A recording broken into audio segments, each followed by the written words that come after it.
It is surely newsworthy when a company that was not using technology evolves its business model through a digital transformation, especially when it is a toy company. As a child, chances are that you played with toys and board games, and there is even a higher chance that you played with a Hasbro toy or game.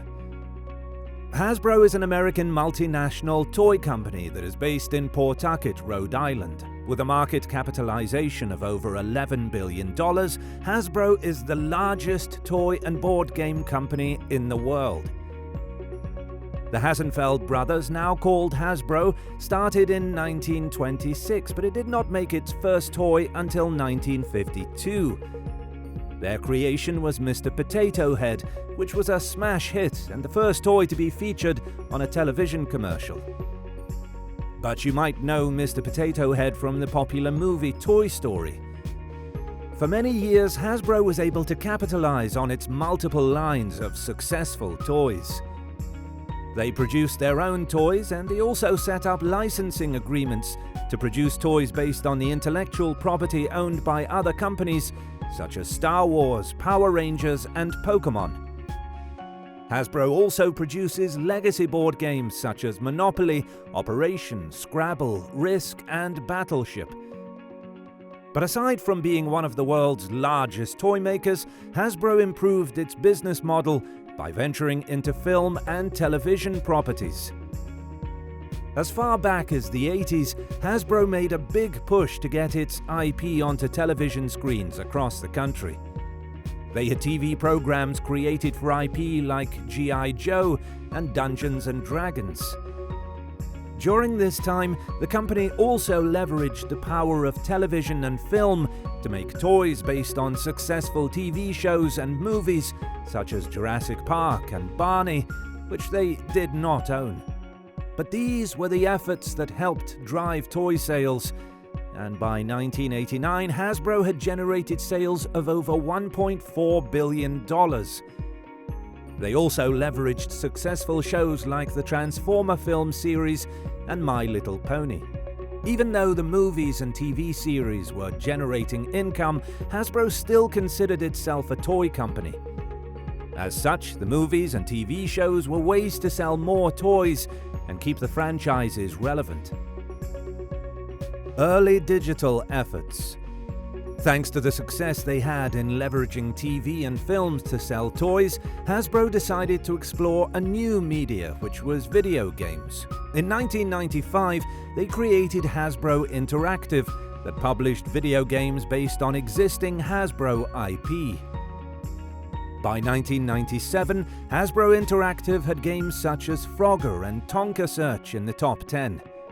They even acquired IP from legacy video games such as Atari and made them available on modern consoles such as PlayStation. Hasbro is unique in not approaching its brands on a product-by-product basis, but instead it thinks about them as far-reaching narratives across multiple platforms. This unique approach has led them to partner with Electronic Arts. Their partnership has helped to adapt Hasbro's board games onto digital platforms. And now, with an abundance of board games appearing on digital platforms, board games have made a comeback. Risk is just one of the board games that saw a surge in popularity under the Hasbro and EA partnership. Today, board games like Monopoly, Scrabble, and the Game of Life have all taken off on digital platforms. As far back as 2011, these 3 digital board games were in the top 20 for paid iPhone apps. This continued partnership between Hasbro and EA has brought these board game classics to consoles, smartphones, and even social networks. As people evolved, the games and toys industries had to evolve with them. Before 2012, Hasbro held the ideology that you may sell toys to parents, but you actually market to their children. Eventually, Hasbro got even more serious about data, and this changed their mode of operation. They transformed their advertising and social media strategies to kids of all ages, including parents. They honed in on their data and omni-channel marketing.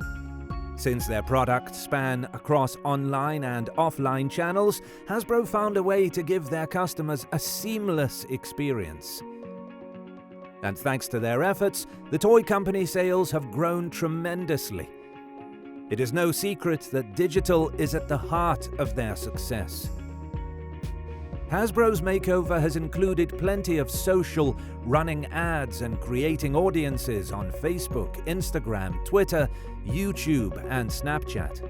Even Hasbro's 7 core brands, namely Transformers, G.I. Joe, Nerf, Monopoly, My Little Pony, Magic the Gathering, and Play-Doh, have used a series of interactive campaigns to attract over 20 million fans. And according to Hasbro's SVP of Digital Marketing, Victor Lee, the speed of innovation isn't limited to just social media. He added that the speed in which we can gather and process data and build out programs, creative testing, and media buying has changed the entire marketing landscape. With its unique business model, Hasbro has transformed itself into a media brand, and it is mastering the art of community building both online and offline. After embracing their omni-channel marketing, Hasbro's investors have begun to see a brighter future, especially with its stock price rising from $86 to $103 since last year.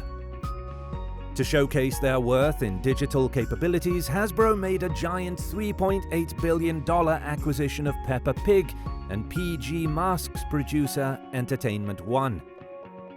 Also, the toy manufacturer's sales got a boost thanks to partner brands like Disney.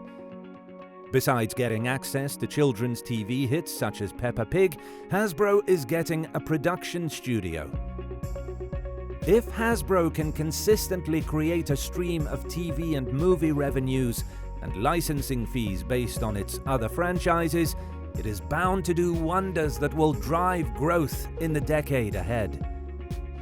In today's digital world, it is all about creating experiences across multiple mediums like toys, TV shows, video games, and even a presence at parks. And so Hasbro has a plan to capitalize on a changing consumer. If they continue at this pace, they are sure to remain one of the best and largest toy companies in the world for a very long time. We hope you enjoyed this video. Don't forget to like, share, and subscribe to our channel, and press the notification bell so you never miss an upload.